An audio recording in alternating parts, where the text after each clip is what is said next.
today. A little bit nervous, so I'm going to refer to my notes, which will hopefully help the tongue tie, but mostly delighted to be given the opportunity to talk about something that's really close to my heart. I've been doing a series on the precepts on Saturday morning, and today I'm going to be talking around the third precept. So firstly, I'll say that how we say it traditionally within Triratna, which is Kame Su Michachara Veramani Sikapadam Samadhyam. And we chanted that this morning. And that translates to, I undertake to abstain from sexual misconduct. And this is the negative formulation of this precept. And like all precepts, there's also a positive formulation, which is with stillness, simplicity, and contentment, I purify my body. So what I want us to explore together this morning is moving from the negative formulation of the precept towards the positive formulation of the precept. But I think it's firstly helpful to look at what the negative formulation is pointing towards. So when I first came across this precept in its negative formulation, I was married. I'd been with my partner for 13 years. There was no sexual misconduct. So I thought, yep, tick it off, got that one in the bag, put it down, don't worry about it. And I think this is a really common misconception with this precept, is to take it on the surface level. So what I want to do today is just dig a little bit deeper. So I think it's helpful to start with what is sexual misconduct. So it's good to start with a dictionary definition, as always. So according to the dictionary, it says, it's any sexual act or behaviour that a person does not consent to. Seems simple enough, right? But from a practicing Buddhist point of view, it goes much deeper than that. Sexual misconduct is pointing towards not taking the not given. This can mean not cheating in relationships, not breaking up existing relationships, and not taking advantage of anyone vulnerable sexually. I think it's important at this stage to mention that within our Buddhist tradition, Triratna, there is no concern if a relationship is of the same sex, opposite sex, or couples that identify as non-binary.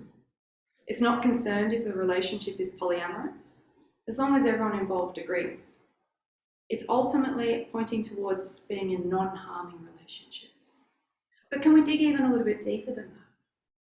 I think it's helpful for us to start to question what is the mental state that can lead toward being involved in sexual misconduct? And what does the Buddha have to say about this? So in a translation of a sutra of 42 chapters, the Buddha says, there is nothing like lust. Lust may be said to be the most powerful passion. Fortunately, we have but one thing that is more powerful. If the thirst for truth were weaker than passion, how many of us in the world would be able to follow the way of the righteous? Here I think the Buddha is really getting to the depth of this precept. He's talking about the power behind sexual cravings and that we need to turn towards our craving mental states. So, is there anything inherently wrong with sex or sexual relationships? Absolutely not. It's a very normal and healthy part of human existence to be in relationships with other beings. And one does not need to be practicing abstention from sexual relationships in order to be a practicing Buddhist. I have lots of Buddhist friends that are very happily partnered up and in very healthy relationships. But the problem arises when we look towards our sexual relationships for ultimate long-term fulfillment. That thought we can often have, when I find that perfect partner, my life will feel complete. Or when we fall in love and we look at the world and the object of our love through rose-coloured lenses.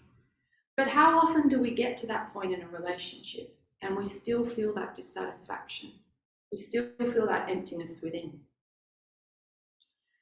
I think what we're being asked to look at is what happens when we lose our mindfulness around our cravings and when we grasp after the objects of our cravings and people as a source of long-term happiness. When we use our sexuality to get what we want, or when we get lost in the power around our sexual cravings and act in unmindful and harmful ways.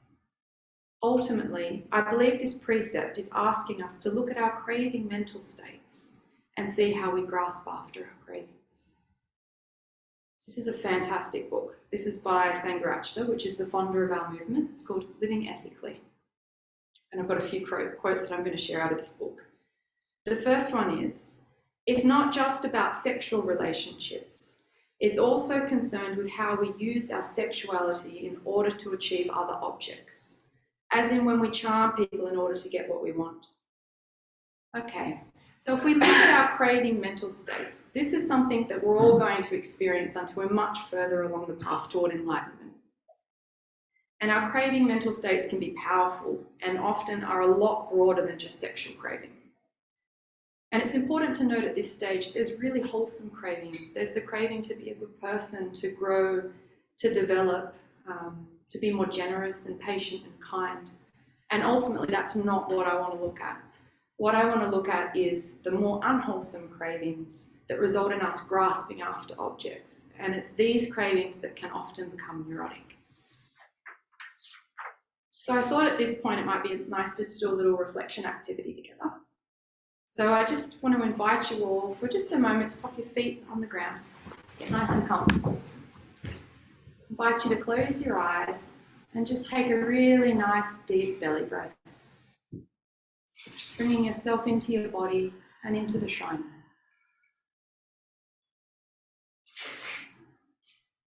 And on your next breath, I invite you to reflect on a time that you felt in the grips of a very strong craving. Maybe it's a romantic craving, but maybe it's even more subtle than that. Maybe it's a craving to be seen by someone important in your life. It could be a craving to have the final word in an argument.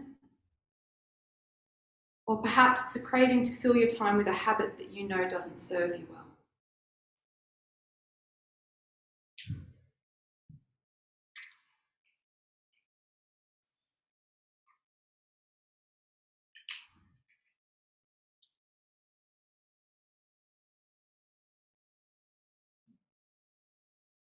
Once you have a memory of this in your mind, I want you to see how it feels in your body. What sensations can you notice? In particular, what do you notice around your heart center?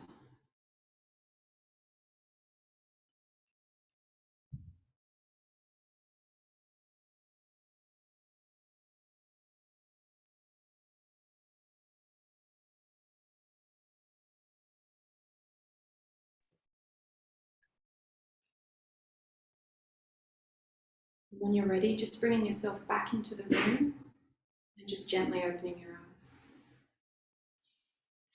So this is something that I like to do when I'm in the grips of a strong craving, and I thought I'd share some of the sensations that I notice in my body. So I tend to particularly notice a tightness and a closing down around my heart center, a deep sense of pulling towards the object of my craving, a fast beating heart, tightening of the brow, and often a deep sense of dissatisfaction. And I think it's so important to explore our mental craving states and get familiar with the effects it has on our body and our nervous system, because ultimately our mind and body are not separate. And it's through awareness and self-compassion that we can start to identify our craving mental states, and we can start to loosen up the habitual grasping tendencies we've developed over time. The problem with our cravings is when they are rooted in greed, hatred, and delusion, and result in us grasping for something out there for me to obtain in here. The grasping mind is a mind that is not illuminated with awareness. We may not yet have control of our craving minds, but what we can control is how we grasp after things.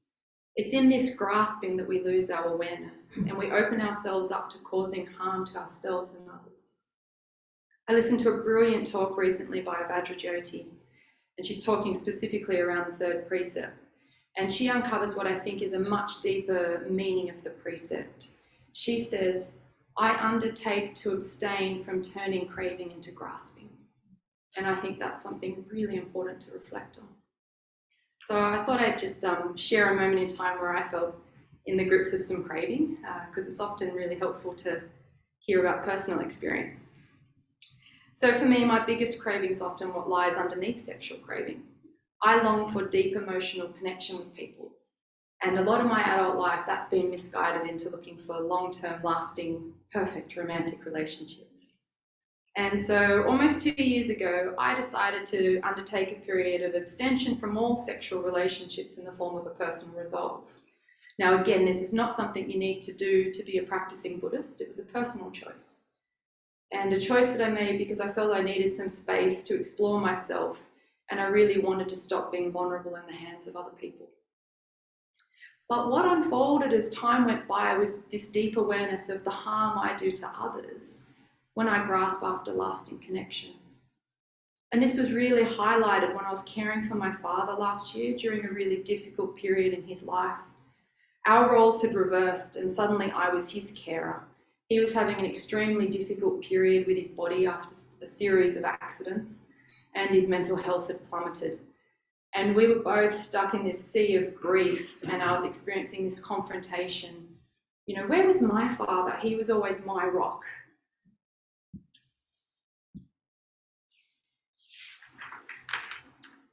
Yeah, and as I reflected on this craving mental state and this grasping for me to be different and things to be different, and for me to have my father back, my rock, this question arose. How does it feel for others when I don't see them for who they really are in that moment and only what I want them to be?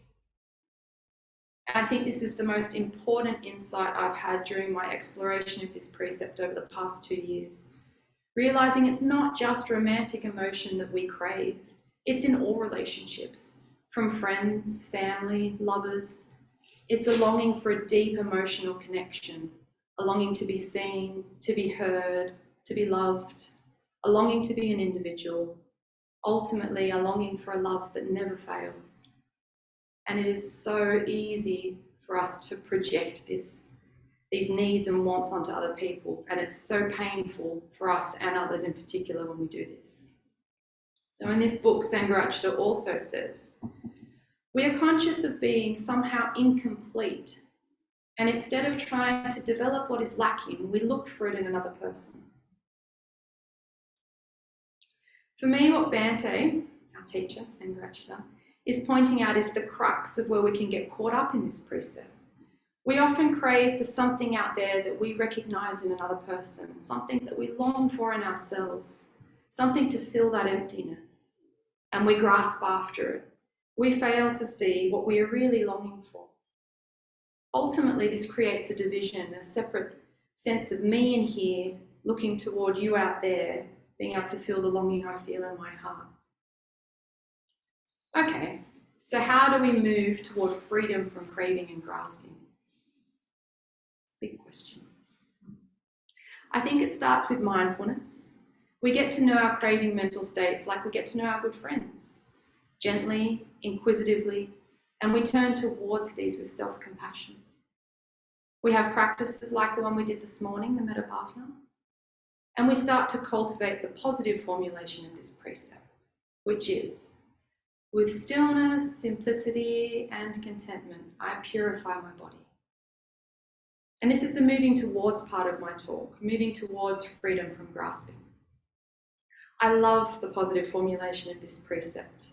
For me, it's so attractive. It's an invitation to freedom. It's a lifeline reaching down to me when I'm often in the grips of craving and grasping. So I thought it might be nice to speak into each word within the precept and then just finish on a personal story. So stillness. This is the word I am most attracted to in this precept. The more I reflect on this, the more I realize it's pointing toward a stillness of heart. It's being able to feel in your heart the depths of love, beauty, compassion, tenderness, and longing, yet not grasp after any of them. It's being able to hold things lightly and be in the moment fully and wholeheartedly. It's a mental state of complete joy and radiance, yet being totally grounded in the moment. And it brings to my mind an image of the Buddha, deep in meditation, complete stillness, yet with a small smile on his face. Simplicity. I think simplicity arises from practicing stillness. I've noticed when I stop and appreciate things for the way they are in themselves without grasping after them, there is a space that opens up, a freedom, a seed of a thought that says, do I really need this? Simplicity for me is a letting go, a realization that life is far better when I crave less, when I have less, and when I really appreciate what I already have. For me, simplicity arises from mindfulness. Contentment. I think there's a danger here in seeing the meaning as a lack of movement or drive. You know, that thought of settling down, being content with the way things are. For me, I think contentment in its true meaning arises from stillness and simplicity. A content heart doesn't feel the need to grasp after cravings. From a content and open heart, things like Dharma, which means generosity, and Kshante, which means patience, arise naturally. It's a sense of inner abundance and absolute freedom. And it's from this state that a confidence of clarity in one's actions of body, speech, and mind can grow. So personally, what I've noticed in my period of abstention from sexual relationships is the stillness of heart that I'm starting to feel. There are still cravings for emotional connection, but I don't feel the need to grasp after them. There is this new gap, this room for creativity. There is seeing people for who they are and not what I want them to be. And seeing how just absolutely beautiful people are when you really take them in their wholeness. It's this stillness of heart that is so freeing, and why I know I will continue to explore this precept on a much deeper level over the years to come. Okay, so I thought I'd share a moment where I felt stillness, simplicity, and contentment. So last year I was on a long solitary in the Blue Mountains in this tiny little cottage in the woods. And the first week started off sunny, and then it started to rain, and I mean really rain, not able to go outside at all. And I was already living really simply, but suddenly I couldn't go on any of my daily walks. All I could do was meditate and recite the sutra that I was learning. Anyways, after experiencing some very serious cabin fever, I dropped into a steady routine of meditation and sutra reciting. And when the rain finally cleared at the end of the week, I decided to take a walk, and it was really misty outside.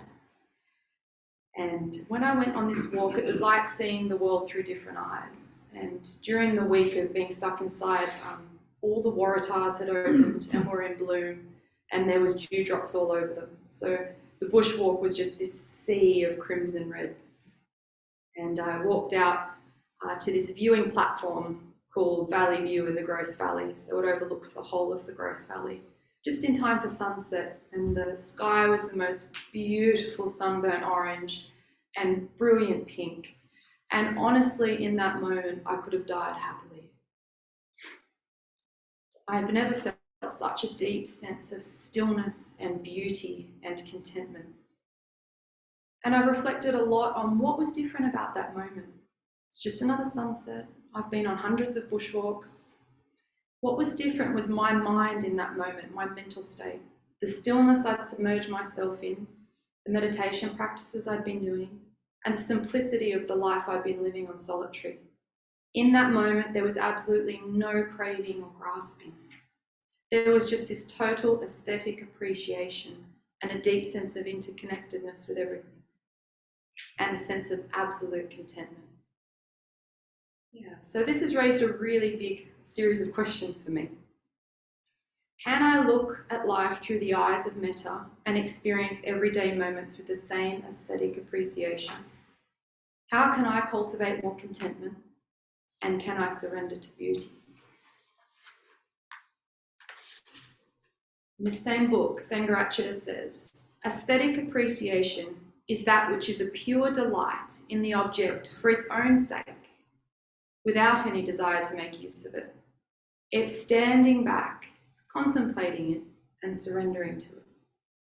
I really love Bante's definition of aesthetic appreciation. For me, this is what stillness, simplicity, and contentment is pointing towards. It's standing still and appreciating the absolute beauty of another individual, seeing them through the eyes of metta, and taking them in for who they are in that moment, in their unique wholeness. It's a letting go of the grasping mind and coming back to the longing we feel deep in our hearts and directing that to what we're really looking for, which is a longing for freedom. That's all I wanted to share.